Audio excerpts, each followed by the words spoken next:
happen, and yeah, so I can't say anything because I feel like if I say any of those things, then I'll give it away. Go ahead, guys. Well, we're dead, so I'm not sure what kind of attention.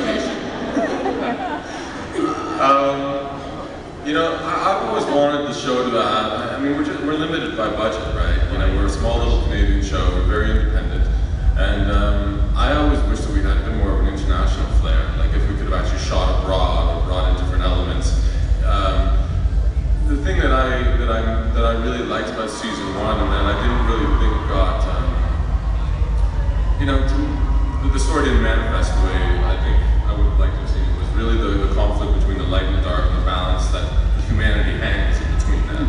I would have liked to see the show get much bigger about just higher stakes of those two species, the Fae and the light and the dark, and the human species co-survive. But unfortunately, we just... Sorry, I'm shivering up here. I'm so used to freezing. It's all the thought about I don't have AC in my house, and I'm like, no, I don't.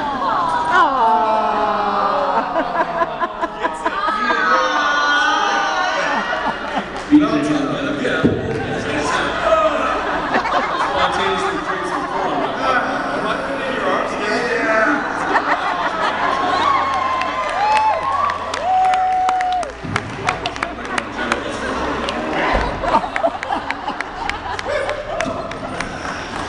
Years of yoga.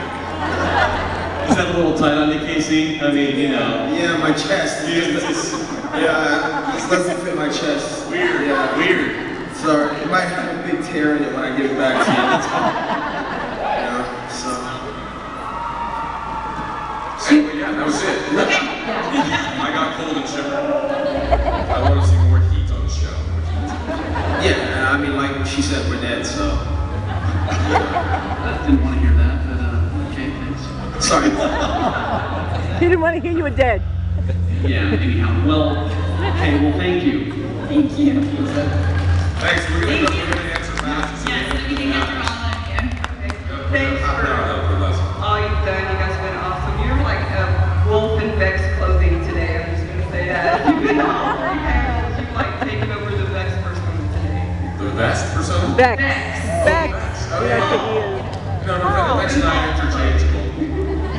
And now that you guys are more comfortable with your roles as the seasons have come, has there ever been a scene that you have said and you felt very adamant about, or in the future already done, that you like, I don't think my character would handle this way? Has there ever been some time where you just went to them and said, this doesn't feel right? Absolutely. I don't think, and what would that have been? Yeah. But I mean, what kind of answer are you looking for? Are you looking for the answer of, like for instance, when that happens, we usually catch that right away, and we deal with it after our table read, so it doesn't even really... And usually the writers are very supportive reach the of stage. Yeah. So go ahead, no. No, I was just saying that it was the same thing. Yeah. And the writers, they listen. There's no like one specific thing. I think it happens not all the time, but there have been times over the years where we all have moments where we go, I just truly feel like maybe my character would react, this way, not this way. And like Kris said, everyone's very collaborative, and they know that we're very passionate, about our characters, and we just want true moments on the show between each other and with what happens. And sorry, that rambling. At the end of the day, like, we've been doing these characters for 5 years, and a lot of our writers are, we have kind of rotating writers that come in and out, and they're not always new. I mean, we have very few writers that have seniority now. And so we're kind of the authority on our characters at a certain point. I do remember I did get I actually had to say, no, I will not do that, and it became very ugly on set one time when someone wanted for a plot point for Dyson, it was actually on the rooftop, for Dyson to fall down trying to do something, and I was like, no, he's like supernatural, he moves super fast, and just for a little joke, they were like, no, Dyson should fall down, and I was like, I had to stand up and Dyson would be like, no, he wouldn't fall down, he wouldn't just like, it's not Dyson. That's just Kris. That's me. tail. Tripped over your tail. Tripped over my tail. Right, yeah. Well, we can't afford real wolves on the show, so that's like, it's really hard to get a wolf to slip on its tail. But I mean, like, I mean, I don't know about you guys, but I've experienced, okay, if we don't catch it at the table read is when we all sit down and we read the script together, type of thing, before we start the episode. And we work out the kinks. We want to hear how it sounds out loud. And if I don't catch something at the table read, a lot of the times it's because when you're at the table read, for me personally, I'm not really in the character. So, but when you're on set and you're, you know, and Casey Collins is now Hale, and I say something and it doesn't feel right, and it doesn't feel right, and it's like, you know, then we can figure it out then. Because sometimes I don't even know if it's gonna be right until I do it. So, you know, that's how it works. Thank you. Thanks for driving 3 days together. There we go. Share it.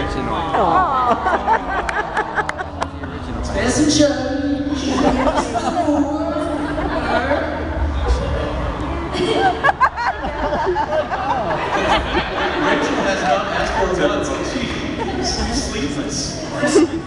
No, I'm good. I'm with my She's super heated on Hello. Hi, my name's Amanda Green. I've been here for all 3 panels now, and You have a hamster? I've been here for all 3 panels now. Oh, thank you. And you're obviously here because you're passionate about your craft, and we're passionate about the things you produce. Or we also know that you're also passionate about other things in your life. From the first panel, we know that Rachel's a huge Batman fan. And I'd like to know, basically, what are your great experiences, both as fans of another item, such as Rachel's Batman fandom, and your experiences as the object of fandom, or as the people that are dealing with those that are passionate and interested in what you do and create. What were your best experiences or even your worst experiences? All right.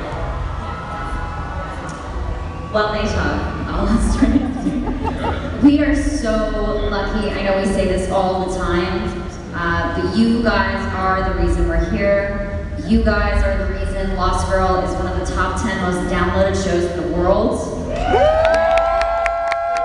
are the reason that, you know, we have fans in Australia and Japan and Italy and like everywhere in the world. It's absolutely amazing. The community that you guys have created is very special, and we acknowledge it and we cherish it, and we cherish you guys and all the support that you give us.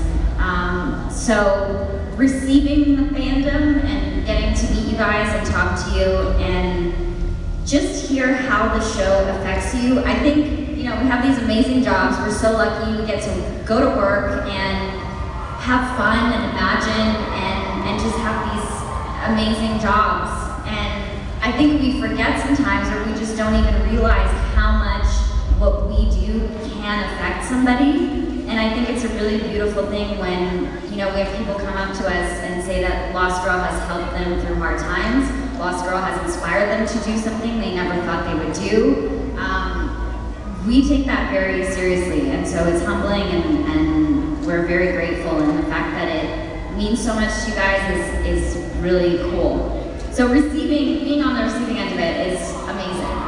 Yeah, and like even this weekend, it's been beautiful. Like some of you have shared stories with us about how Lost Girls helped you through some dark, like, troubled times, and that's the greatest gift that we can ever ask possible to be. So thank you for bringing me back and showing us. Which is strange, because I would expect it to get you in more trouble, not take you out of trouble. But, thank you, Higgins. Does that answer your question? Well, it answered our first part, so. And what was the second part? Like you being a fan of someone. Like how I met Adam West and like couldn't speak. Adam. What? When I met Adam West. Yeah. And he was so excited. And he was nice. You're like, what? Adam West. How about you guys? Well, what is the question? What's been like Which like one a do you great were experience with someone you Hey, what at the time, thank you. Let's try that again. Now no one wants to see.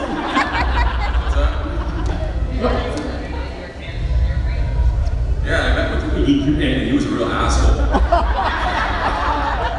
I was crushed, and then I started looking at all his work, and I was like, yeah, you know, you actually suck, dude. And it was, you know, ever since then he hasn't worked that much, so. Well, I want to make a new sound instead. Yeah, beep, beep. Well, no. I've worked with a certain actor who I idolized, and when I met him, he was a total douche, so. What was that character on King of the Hill? What was his name again? Boomhauer. Boomhauer. That's what you sound like. You just sound like Boomhauer. King of the Hill. But anyway, there's a lot of questions still to go to, so. Yes. We have 10 minutes, so let's make it fast. I'll make it super fast. Awesome. So first of all, I make my husband watch the show and he's a bigger fan than I am. You're welcome. So, with all the supernatural elements of Lost Girl, have you guys ever found an interest in the paranormal, or have you ever had a paranormal experience? That's a good question. I believe in all of that stuff, to be honest. I had an experience as a kid, but this is not a therapy session. I choose not to discuss it. But it's yeah, I've had an experience. Absolutely. I believe in the paranormal. I believe in ghosts. I always wonder about, you know, what's out there in the universe and if we're alone or if we're not. Well, I did go to Roswell to chase aliens. I don't actually believe in aliens. But I do believe in the paranormal. Although I have a healthy respect for it and keep my distance because I don't think you should mess with it. Yeah, I mean, in this vast and near infinite universe of almost infinite possibilities, and we experience time and reality on such a small plane, I think that there's very little that is not possible. I totally think that amongst the hundreds of billions of stars out there, there's life, and whether or not, I don't know if physical travel beyond light speed, just because as mass approaches the speed of light, or as it becomes infinite, and I don't know if they can get here, so maybe only thought and spiritual travel will be the way that we could work. Fourth dimensional time, space, thought all coming together as one. I think it's all possible. I just hope as they watch us, they kind of try to help us out along the way, and not just in the right way, because they know that dead dolphins aren't much fun. Well, thank you. Hi. One of my favorite things about Lost Girl is the undercurrent of the Kenzie and Dyson relationship, whether it be friendship or familial or romantic. And I was wondering what your favorite Kenzie Dyson moment was in the show. What our favorite Kenzie Dyson moment was? When she licked my face. That's the kids say. Poor Kris. Do you remember that? I was like, we're about to film and I was like, so, I'm just warning you, this is not going to be a little tiny thing, just be prepared. I know your eyes are going to be closed, just so you're not too surprised and like punch me. We've had so many good ones. I mean, from the foot soup episode, like on the graveyard there, when we sat, like we first really bonded, to sharing, or not sharing each other's bodies, but like, you would have known about it, and I was like, you know what I'm saying, you know what The tango. The tango, yeah. But I think that body swap, I've always played that body swap thing as something that gave them a special insight into each other that they don't have with anyone else. And that's the way I always play it, such like an intimacy, even though, you know, they're friends, but like they actually got to inhabit each other's bodies, and with that I think came some sort of residual experience, or whether it was psychological, memory, you know, there was remnants of each other. Thank you. Thank you.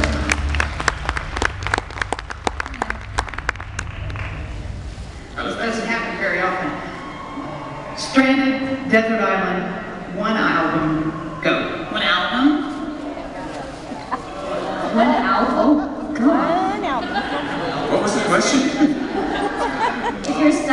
desert island, what's that one album you take with you? Ooh.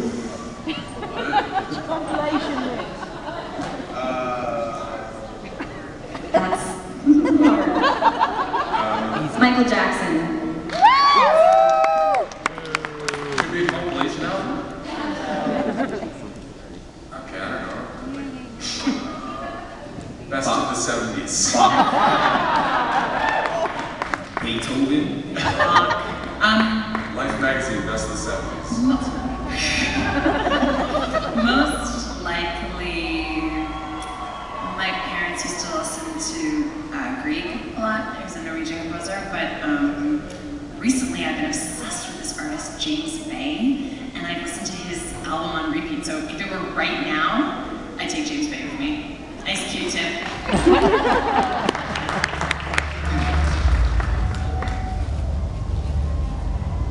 Hi, I'm a big fan. I appreciate what you do on the show. Thanks a lot. If you guys had a chance to choose which fey power you had, what would it be for each of you? Oh, I love mine. It's awesome. Yeah, I got wings. I can like make people. He's got 9 lives. Yeah. However many. Oh my god. Well, we don't know. That's a mystery. Yeah, I want your power so I can have that awesome skull face. It's not so great to film though, because you know it's all CG. So you're just kind of staring at someone for like a really long time. Like super awkward, but in real life it'd be great. I mean, if you mean like one of the Fae already or something Yeah, else. one Fae already. Fae already, you know, I love mine, but if I had to choose, everyone's looking at me like I do right now. So I guess I would go with Vex. Just because he's not here, I just want to make him part of the band. That's all. That's all. I don't really like him that much. I just want to. How about you, Kris? I'd like to shift the world. I wouldn't mind being able to shift into other things. Remember the David Edding stories, how the sorcerers, they get the will and the word, they could like make themselves into anything. I always loved the little dwarf brother, and I can't remember what his name was. You guys remember? He was kind of, which one? No, it was a cooler name than that. It wasn't Belgrad, but he would turn in, was it? Okay, thank you. He could turn into this like massive hawk, and I mean, I would love to be able to fly, so. Sounds like Bravestar. You guys remember Bravestar, the person? Bravestar, sure, yeah. I remember Bravestar. Yeah.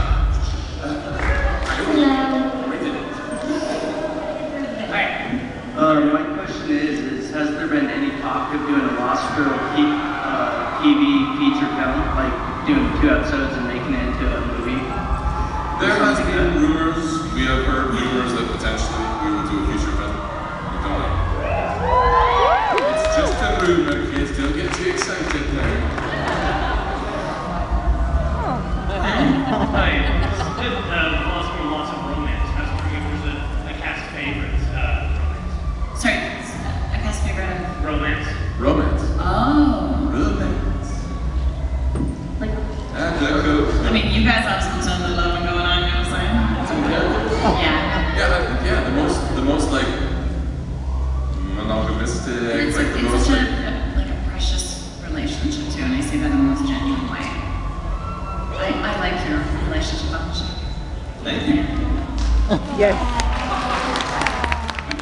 They're all very special in their own ways. It's really hard to pick one.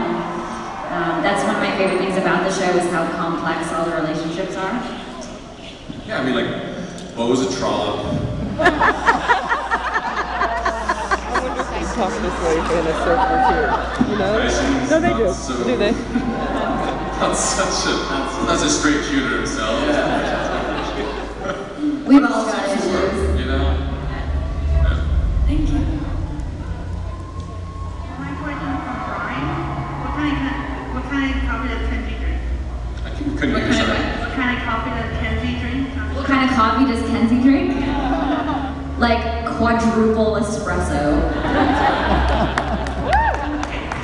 It's, well, remember that episode with the, oh my god, with the girl and I think I killed her because I gave her coffee? Yeah. And I say like, it's not, what did I say? It's not coffee, it's a hug? Yeah. Okay, so that, yeah, that's Kenzie's theory on coffee. Something like that. I'm sure you guys remember better than I do. Did we get through them all? Yes. We did, good job. Yeah, we did. And hallelujah, my battery hung on. I have a request. There's a dance-off in season 4 with, Rachel Earhall. Can you guys do that? I mean, is that possible? There was just a lot of arm waving. Well, you got the music already. It was just kind of a great moment because Rachel, you're dancing, and then all of a sudden you guys are going to sing. We're saying we don't remember it. I can, just, that's how you normally dance. So just go out there and dance. That's how you But see, normally this is the kind of stuff that, like, I was in Detroit, and Paul said, oh, you should do the dance. And then I have, like, my signature jazz hands move, which seems to always come out every time I dance. And I did it, and it was all over Twitter. And I think I tweeted about it, like, oh, yeah, I forget Should we do when it I again? do these things. Should we do it again? Should we dance? I'm trying to find the cheesiest pop song I have.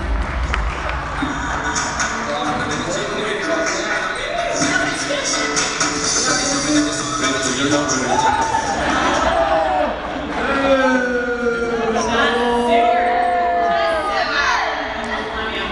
All right, that's pretty good. No, but seriously, you can just come to the club on Saturday night and see me do it.